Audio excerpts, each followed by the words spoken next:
All right, Joellen, container planting. Yes. So you're going to get us started. Yes, And I'm sure ma'am. you know all about planting these containers, don't you? Yes, I've planted many over the years. I know you have. So how do we get started? Well, I am going to add some soil moist crystals to our container.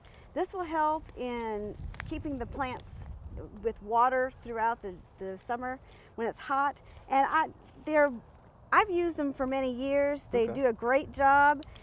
What's very interesting, kids actually love these because look how small they are. Wow, they are. They're very small. And then when you add water, they get to be like this. That's pretty good size. So, and this is the whole idea. When you water your container, the water absorbs in these crystals and they expand like this and adds extra water in the flower bed for your plants to use between waterings. Okay. So it really does help keep your plants healthy in between waterings and make you not have to water the bed so much. Okay, smart. So I like that. we're going to incorporate these within the first 6 inches of this container because we don't need to go all the way down because the roots don't go but around 6 or so inches. Okay. And that's where the majority of the roots are going to be, so that's where we want to put these crystals. Okay. So we'll sprinkle them in first. And they just go right there on top. Okay. Well, we're going to start off with them on top, and then we will incorporate them in. Okay. And by the way, this was about a tablespoon of crystals in 4 cups of water. Wow. So they go a long way. Wow. Have you always used these? I've always used Okay. them. And these will stay in the ground. You will have to replace them, but they should last about 5 years. Okay. So anyway, but then we're going to take them, and we don't want them on top. We want to incorporate them in the bed. And while you do that, Joellen, so what happens if you don't hydrate them first? What if you just Well, if you don't put hydrate them here first and then try to water? and you water them, I've had people think, oh, a little goes a long way. And actually, the crystals, once they got wet, came up and poured out of the top of the plant, of the pot. And it just stood on the surface, and that wasn't going to do any good to the bed. Okay. Now, since we're adding herbs, we're going to add some herbs that are perennial and one that's a biannual, which will have to be replaced. And they will stay evergreen all winter and summer long. Oh, good. And in fact, to have a little bit of structure to the garden, we're going to plant a rosemary in the center for some height. Okay. And while you do that, Joellen, so let's let the folks know, what do we mean by perennial and biannual? Perennials will come back every year. Okay. Biannuals live for 2 years and then they die. Okay. And you have to replace them. Okay. And that's what our parsley is we'll be planting. Parsley is a biannual. All right. Getting the gloves ready. Gotta Get have my the gloves. All right. I always wear gloves. And I'm going to pull this gently out of the pot, and you'll see it's a little bit root bound, but not bad. If you want to leave this in, you can, or you can take it out. It doesn't matter. We only have 1 plant in here. We're going to rough up these roots a little bit, spread them out. And we're going to plant it just at the soil surface. We don't want to bury it. Okay. So let the roots get out. Let the roots get out, but just plant it at the soil surface.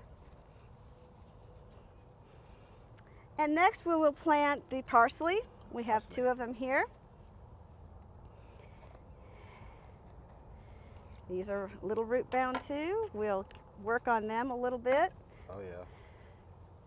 Just separate the roots just a little bit. We want them to go out and not around like the bottom of the container. So Joellen, for our viewers, if they're in the store and they're looking for, some plant material, they're looking for the white roots, right? White roots. Okay. Yes. All right. And we're going to plant these together like they're one big plant. Huh. Okay. And next we're going to plant the other herb, which is a chive. Okay. And you can keep cutting on these and it will keep growing out. Sometimes, but these are supposed to be perennial, so that you shouldn't have to replace them, but if you do need to, you can. Okay. And again, nice white fibrous roots. Nice. This one, these aren't root bound or anything. They can Yeah, just those are plant those nice. just like that. Yeah. So they're very, very nice. And again, we'll plant them together, and these will keep growing outward. So these will get bigger as they stay in here, just like the rosemary will. And since you're going to be trimming on your rosemary, you can actually shape it into a nice tree conical shape if you want. Okay. Because you're going to be trimming on it to use your herbs in your cooking. Yeah, it smells good too. Man. Now, a lot of times I always use marigolds. One thing, they're very cheery, they're very pretty. Cheery. I think they're a really good plant to have in your garden. And it works just the same way with herbs. Now, there's not a whole lot that disturbs these herbs. Now, the parsley, there's some caterpillars that like the parsley, but they become butterflies, so I kind of let them have that. And because the parsley will come back from it. It does not kill your parsley, it just defoliates it and then it'll come back. Okay. But when you have a 6-pack like this, a lot of times the roots will all be together, so you want to squeeze the container on all sides and gently lift the plant out, trying to keep all the root ball intact. Yeah. Just like this. All right. There we go. There's one. And these are nicely rooted. There's not too many roots. It's not too root bound. It's just got enough roots. Very good.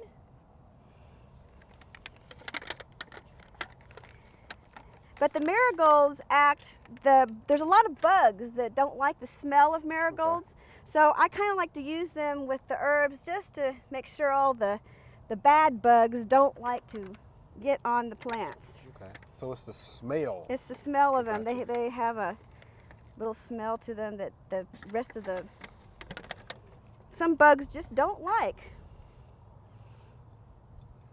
And then we will plant these again just at the soil surface. We don't want to bury them. Yeah, those are right at the surface. Okay. Yeah, we don't want to bury them. That's a good lesson. I see a lot of people making that mistake. Well, a lot of people bury things too deep. Yeah, it's too deep. I'd rather have it a little bit high than too deep. And see, we've got plenty of soil in here. And next, besides these, to make a little bit of color, so we've got green, and we've got yellow. Let's add some red.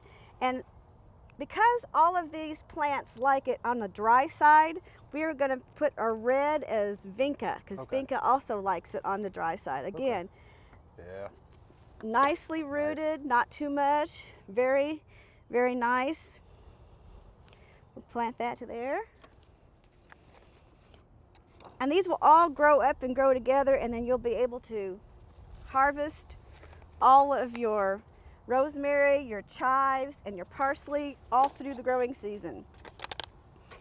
And the good thing about this is it stays all winter long. Okay.